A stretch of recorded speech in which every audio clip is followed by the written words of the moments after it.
Epictetus, one of the most famous Stoic thinkers, said, "What matters is not what happens to you, but how you react to it."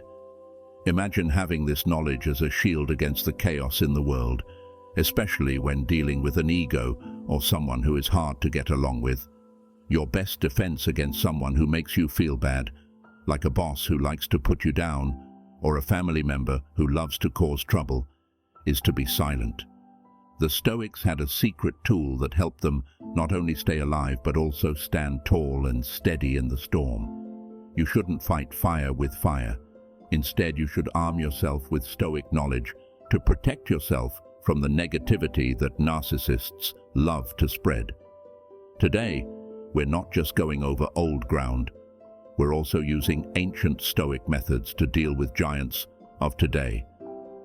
This video shows you how to use Stoicism to get through the emotional minefields that narcissists create, so that you can not only survive them, but also thrive. Imagine turning their attempts to make you feel bad into chances for you to grow and find peace. Are you ready to live a calm and strong life, no matter what's going on around you? Let's look at these Stoic ideals together. These 4 key methods will not only help you keep your peace, but they will also make you strong enough that no narcissist can get through to you. One thing I ask is that you do not skip this movie in any way. You're already different from everyone else here just by coming here. You're not here by chance. You want to change things. Let's make it happen now. Number 1. Make the ego less important in your life. Getting rid of the narcissist from your life doesn't mean ignoring them in the hopes that they go away. It means taking back your energy and putting it toward things that make you happy. Think of your mind as a garden. Which would you like to water, the weeds or the flowers? When you think about what they did or said, you miss out on time to focus on your interests, dreams, and happiness. Choose to water the plants. This change won't happen right away, but every time you choose to focus on your growth instead of their drama, you're taking a step toward a better, more vibrant you. Setting limits isn't just a way to protect yourself. It's a powerful way to show that you respect yourself. It's like making the rules for a game where you're both the player and the caller. What's allowed and not allowed in your space is up to you. When the narcissist tries to cross these lines, tell them in a calm but firm way. It's not about getting into a fight, it's about respecting your health. This could mean turning away from things that drain you or saying no more often. It's not selfish, you have to do it. This process teaches you and those around you that you can't give up your happiness. Think about this.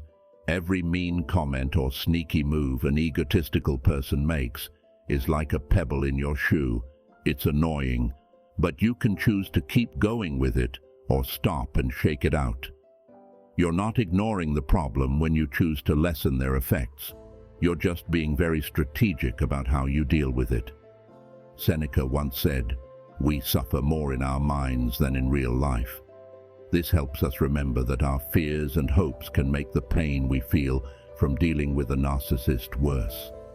Now that we know this, we can choose to focus on what we can change, how we respond, and how our emotions feel. As you go through this, know that what makes you strong is not how loud you are, but how steady your resolve is. Let go of the need to change or control the narcissist. This will make room in your life for what really counts. It means putting money into relationships that make you feel good, things that make you happy, and personal growth that makes you stronger. It's not just about minimizing a bad impact, it's also about making the most of your own abilities. Your goals should be peace, happiness, and growth, and you are the only one who can really protect them. Take this road with courage and clarity, knowing that each step will make you stronger and more satisfied. Number 2, make them question their imagined self. It takes a light touch to get through someone's inflated sense of self-worth, especially a narcissist's. It's a tricky art, really. Think about being a detective in a world where the best tool you have is questions. You're not there to make accusations. You want to find out the truth. By asking simple questions like, how did you come to that conclusion? You're not just looking for answers. You're putting them on stage where the focus shifts to them.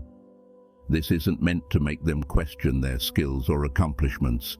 It's just to give them a chance to really think about themselves.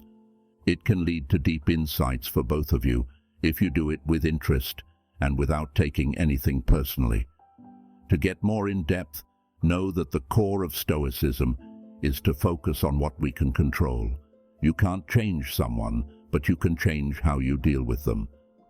Instead of rolling your eyes or getting angry when the narcissist starts their standard show of self-praise, use it as a chance to be patient and understanding.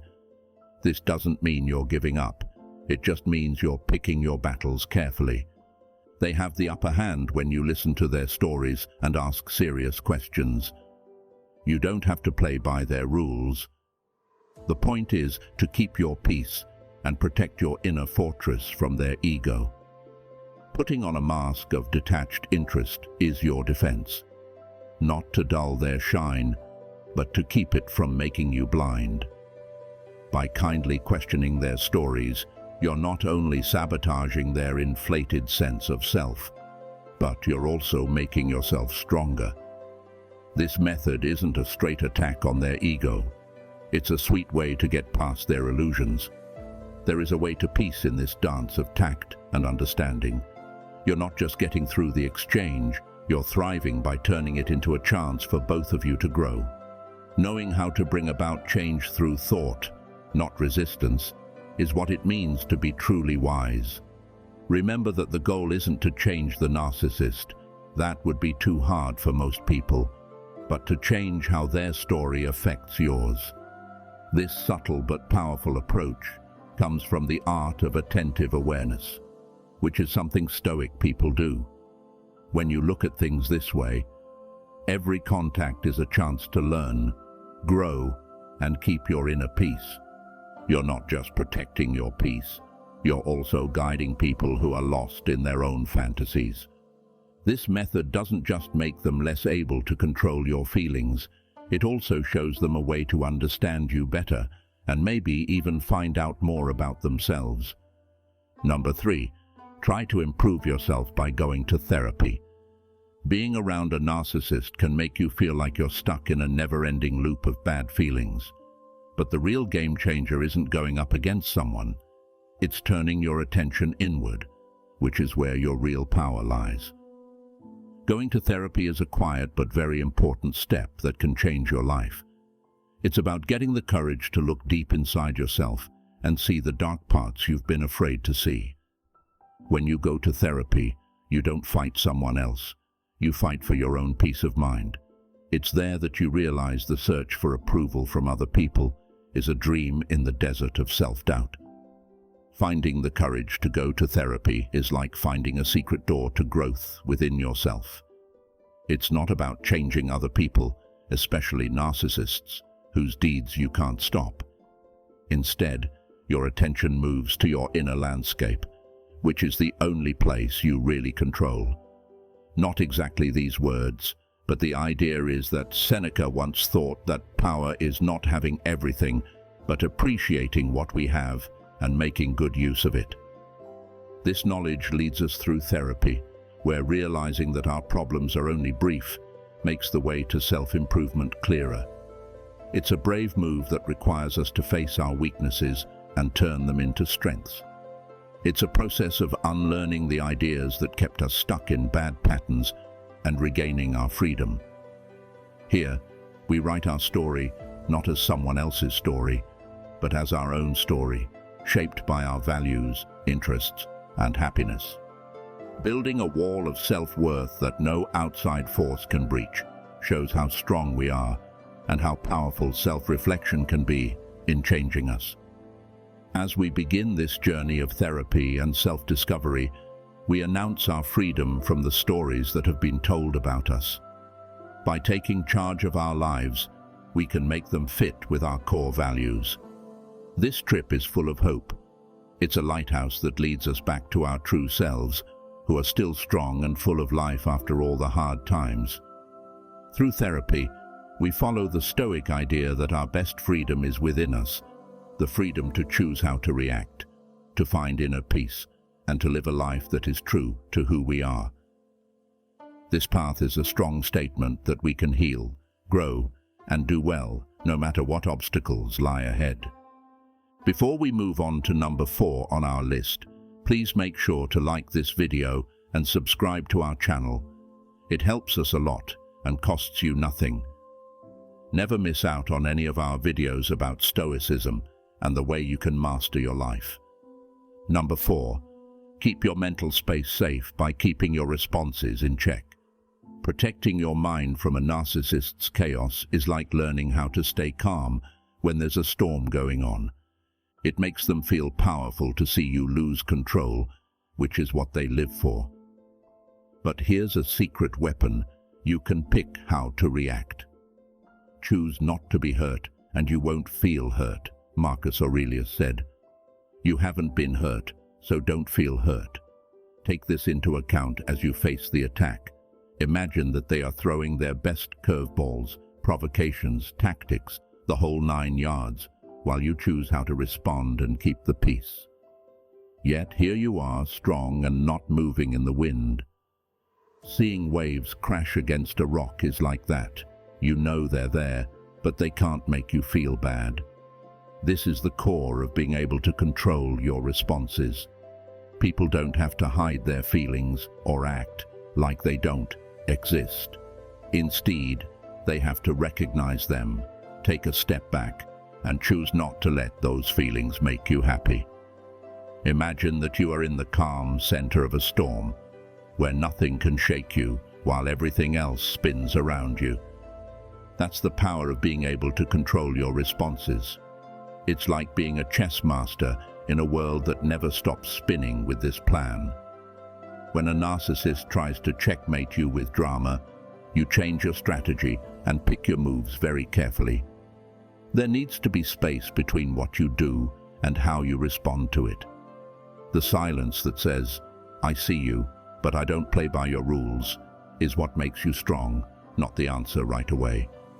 You can feel safe and clear in this moment of pause, when you decide that someone else's chaos is too much to bear for your own peace.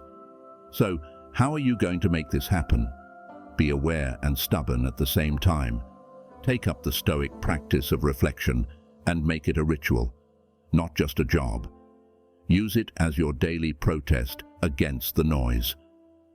When you choose to react with calmness and distance, you're not only protecting your mental space, you're also making it better. You're showing that you are the only one who can change your inner world. Indeed, that is not only strong, it frees us. Realizing that the chaos outside can't change the calm inside is part of stepping into our power. Today, we went over strategies that will not only help you understand how narcissists work, but will also give you the strength to fight back when they try to upset your peace. Your roots are strong and self-aware, like a tree standing strong in the wind. The winds of influence can't move them. It's not enough to just survive on your path to keeping calm in the middle of chaos. You want to thrive. If you follow these rules, you'll be able to live a life where inner peace is a must, which will show how wise and grown you are. Keep these lessons in mind as we think about our trip today and use them in your daily lives.